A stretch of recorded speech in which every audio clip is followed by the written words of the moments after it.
Yes, I do. Yeah, I do have reactions mainly to wheat and dairy, and my children as well. I'm celiac. I have celiac disease. Being gluten-free in general. Either. That you don't know how crappy you're feeling until you take gluten out of your diet. I am gluten intolerant, and I also react to dairy, which for some reason we call an allergy, but they're the same kind of thing. They're both immune reactions to the food. Eggplant. We got him tested, and it turned out that he had celiac disease, and that was the cause for his sudden plateauing on growth. And so, of course, you go, well, if he has celiac disease, I know it's genetic, so he got it from somewhere, so we all got tested.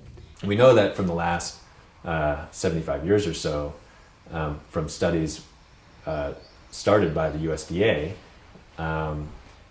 that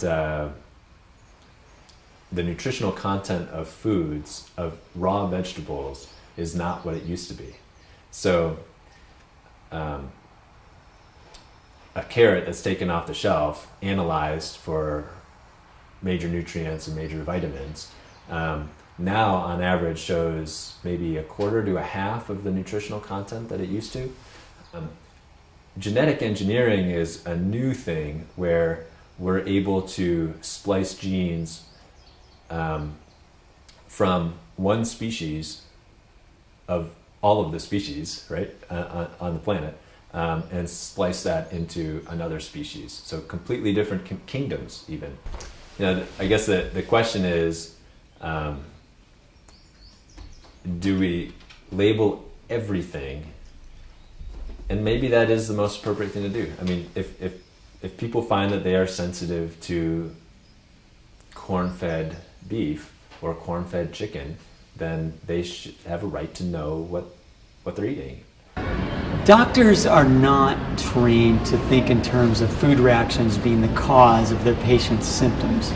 So that is why I think they really don't look for it in most patients and don't test for it. If you have a car problem and you go to the mechanic, they don't say, gee, I'm really sorry you've got an irritable car, it's just not running well, right? You just got bad car syndrome. But we buy that with our doctors. We just go in and they give you some syndrome, some label. And then we go, oh, okay, I guess I'm screwed.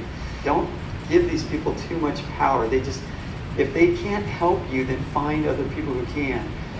The number of people that have a food allergy or a food intolerance is probably staggering.